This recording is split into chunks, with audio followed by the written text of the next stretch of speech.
രാമചന്ദ്രാഭിഷേകം ശ്രീരാമചന്ദ്രാഭിഷേകം സീതയാ സഹിത രാമചന്ദ്ര രഘുവീരരാജ്യാഭിഷേകം ശ്രീനീലകണ്ഠാഭിഷേകം ആഞ്ജനേയ പരിസേവ്യൻ ധീരഭരതാഭിപൂജ്യൻ വീരലക്ഷ്മണ കുമാര ശത്രുഘ്ന സോദരാർച്ചിത പദാബ്ജൻ ശ്രീനീലകണ്ഠ ഹൃദയേശൻ രാമചന്ദ്രാഭിഷേകം ശ്രീരാമചന്ദ്രാഭിഷേകം. ഏഴാമത് സർഗം ഈ കഥയുടെ ഒരു വലിയ വഴിത്തിരിവാണ്. ആ വഴിത്തിരിവിലേക്ക് ഇതാ ഈ കഥ പ്രവേശിക്കുന്നു. അവിടെ കൈകേയിയുടെ കൊട്ടാരത്തില് കൈകേയിക്ക് വേണ്ടപ്പെട്ടവരായിട്ടുള്ള ഒരുപാട് ദാസിമാരുണ്ട്, തോഴിമാരുണ്ട്, ധാത്രിമാരുണ്ട്. ഇവരെല്ലാം കേകയത്ത് നിന്നിട്ട് ഇങ്ങോട്ട് വന്നവർ, അതേപോലെ തന്നെ ഈ അയോധ്യയിലുള്ളവർ ഒക്കെയുണ്ട്. ആ കൂട്ടത്തില് ഒരു ദാസി, അവരുടെ പേര് മന്ധര എന്നാണ്. ആ ദാസി അന്ന് തനിക്ക് പ്രിയപ്പെട്ട കൈകേയിയുടെ കൊട്ടാരത്തിന്റെ ഏറ്റവും മുകളിലുള്ളതായ പ്രാസാദത്തിൽ ചെന്ന് നിന്നു. അവിടെ നിന്നുകൊണ്ട് ആ നഗരം മുഴുവൻ കാണുകയാണ്. ജ്ഞാതിദാസി യഥോജാത കൈകേയ്യാതു സഹോഷിത. ദാസിയായിരിക്കുന്ന മന്ധര, അവൾ ബന്ധുവാണ്. ബന്ധു എന്ന് വെച്ച് കഴിഞ്ഞാല് കേകേന്റെ കൊട്ടാരത്തിലെ അംഗമല്ല, അതുപോലെ എത്രയോ വർഷങ്ങളായിട്ട് ആ കൊട്ടാരത്തിൽ ഒരു അംഗം പോലെ ജീവിച്ച്, അതേപോലെ ആ കേകേന്റെ പത്നിയെ സേവിച്ച്, അതേപോലെ കൈകേയി കൊച്ചു കുഞ്ഞായിരുന്നപ്പോഴേക്കും ആ കുഞ്ഞിനെ എടുത്തുകൊണ്ട് നടന്ന് വളർത്തി, അങ്ങനെ ആ കുടുംബത്തിലെ ഒരു അംഗം പോലെ കഴിയുന്നവളായ മന്ധര. അവളുടെ ജന്മം എവിടെയാണെന്ന് ആർക്കും അറിയില്ല.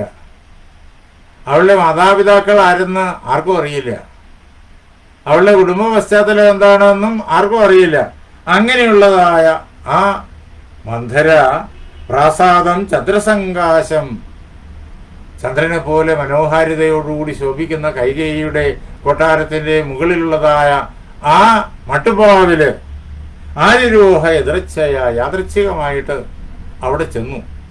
എപ്പോഴും അവൾ അങ്ങനെ അവിടെ പോകാറില്ല. അന്ന് യാദൃച്ഛികമായിട്ട് ആ മട്ടുപാവിന് മുകളിലേക്ക് അവൾ ചെന്നു.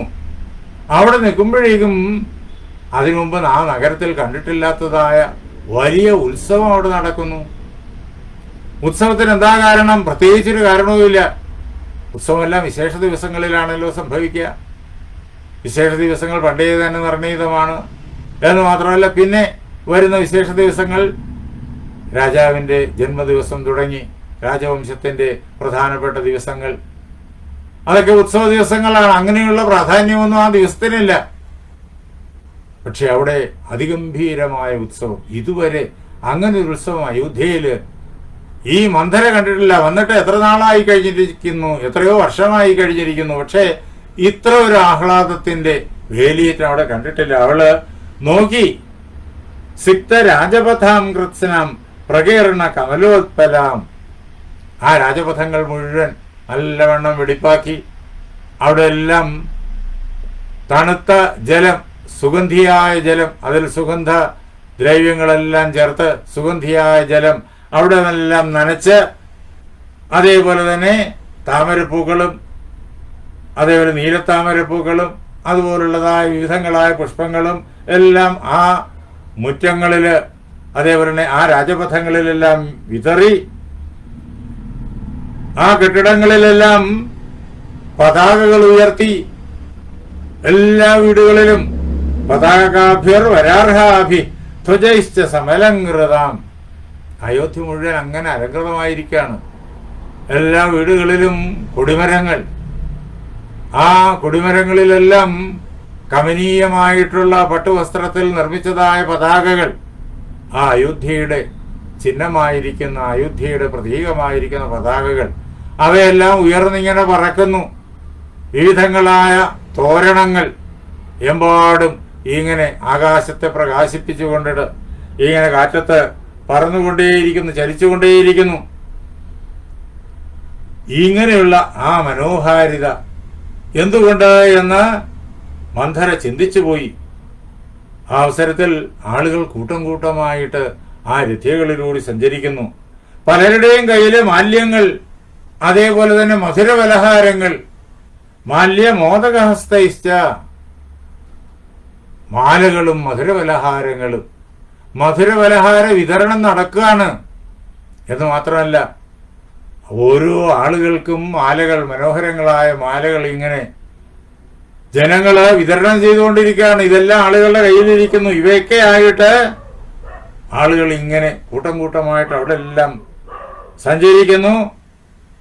എന്ന് മാത്രമല്ല, ദേവതാഗ്രഹങ്ങളെല്ലാം, ക്ഷേത്രങ്ങളെല്ലാം അലങ്കരിച്ചിരിക്കുന്നു. സർവ വാദിത്രനാദിതാം, എല്ലാ വാദിത്രങ്ങളും മുഴങ്ങുകയാണ്. എല്ലാ വിവിധങ്ങളായിട്ടുള്ള വാദ്യങ്ങൾ, പെരുമ്പറകളും അതേപോലെ തന്നെ ചെണ്ടകളും, ചെറിയ പറകൾ, ചെണ്ടകളും, അതേ പ്രകാരത്തിൽ വിവിധങ്ങളായ മൃദംഗവും ഡക്കയും എല്ലാം ഇങ്ങനെ മധുരമധുരമായിട്ട് മുഴങ്ങിക്കൊണ്ടിരിക്കുകയാണ്. വലിയ ഉത്സവം നടക്കുന്നു. ജനങ്ങളെല്ലാം സന്തുഷ്ടർ. എന്ന് മാത്രമല്ല, ബ്രഹ്മഘോഷ നിനാദിതാം, വേദമന്ത്രങ്ങൾ പണ്ഡിതന്മാര് അതിൻ്റെതായ സ്വരക്രമത്തില് ഉറക്കെ ചൊല്ലുകയാണ്.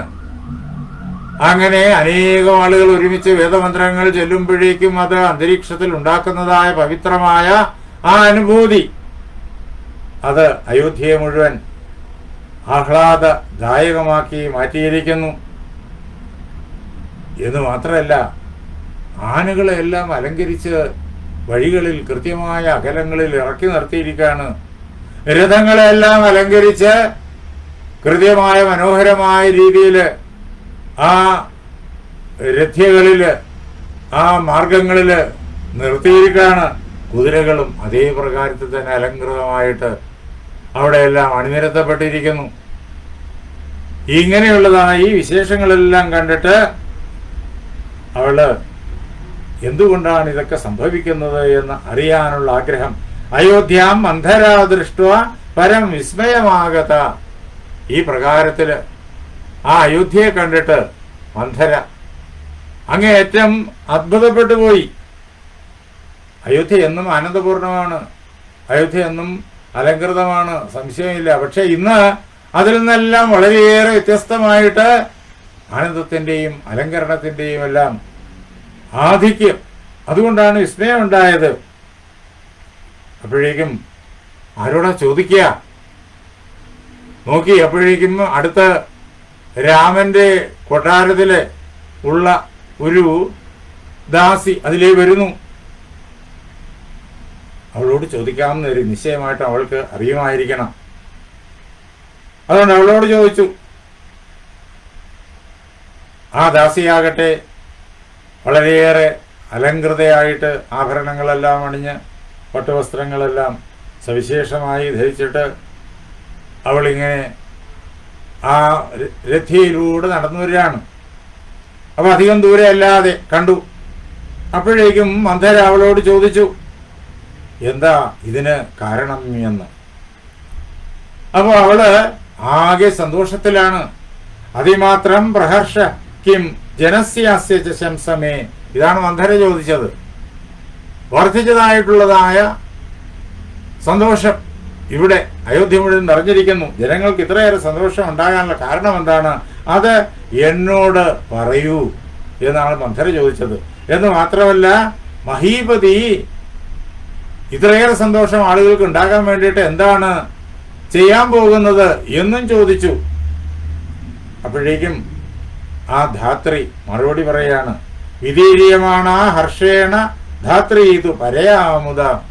വർദ്ധിച്ചതായ സന്തോഷത്തിലാണ് അവൾ നിൽക്കുന്നത്. ആ ധാത്രി അതിലേ നടന്നു വരുന്നത്. അവൾക്ക് ആ സന്തോഷത്തിന്റെ ആധിക്യം കൊണ്ട് എല്ലാം കൂടി അങ്ങനെ വിസ്തരിച്ച് പറയാനാവില്ല.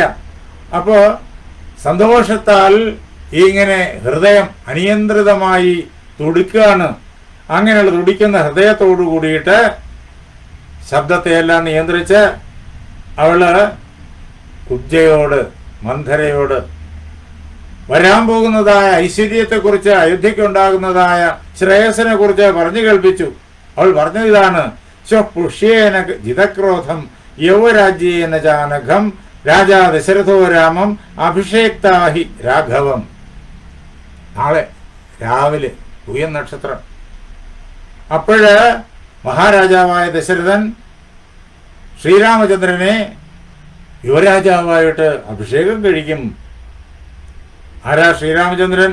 ക്രോധത്തെ ജയിച്ചവൻ, യാതൊരു ക്രോധവും ഇല്ലാത്തവൻ, എല്ലാവരോടും അങ്ങേയറ്റം സ്നേഹവും വാത്സല്യവും ഉള്ളവൻ, സർവഗുണസമ്പന്നൻ. അങ്ങനെയുള്ള രാമനെ യുവരാജാവായിട്ട് നാളെ പുലരിയിൽ അഭിഷേകം കഴിക്കും. ഇങ്ങനെ ധാത്രി അത്രയും പറഞ്ഞു. അത് മന്ധര കേട്ടു. കേട്ട ആ നിമിഷം തന്നെ പിന്നെ അല്പം പോലും വൈകിച്ചില്ല. മന്ധരയുടെ ഹൃദയത്തില് വലുതായിട്ടുള്ളതായ ദേഷ്യം ഉത്ഭവിച്ചു. ധാത്രിയാസ്തു വചനം ശ്രുത്വ കുബ്ജ ക്ഷിപ്രം അമർഷിത. ധാത്രിയുടെ ആ വാക്ക് കേട്ടപ്പോഴേക്കും കുബ്ജയ്ക്ക്, മന്ധരയ്ക്ക് വർദ്ധിച്ചതായ അമർഷമുണ്ടായി, കോപമുണ്ടായി. കാരണം അവളുടെ സങ്കല്പത്തിന് വിപരീതമായിട്ടുള്ള നടക്കാൻ പോവാണ്. രാമനെ യുവരാജാവായി കാണാൻ മന്ധര ഇഷ്ടപ്പെടുന്നില്ല. മന്ധര ഭരതനെ രാജാവായി കാണാനാണ് ഇഷ്ടപ്പെടുന്നത്. അത് മന്ധരയെ സംബന്ധിച്ചിടത്തോളം അവളുടെ ജീവിതത്തിന്റെ ലക്ഷ്യമാണ്. ഇപ്പോഴിതാ രാമന് യുവരാജ്യാഭിഷേകം. അധികം ദൂരെയൊന്നുമില്ല, നാളെ പുലരിയിൽ തന്നെ. ഇതിപ്പോ രാത്രി ഒരുപക്ഷെ പകുതി കഴിഞ്ഞിട്ടുണ്ടാകണം, അത്രയേ ഉള്ളൂ.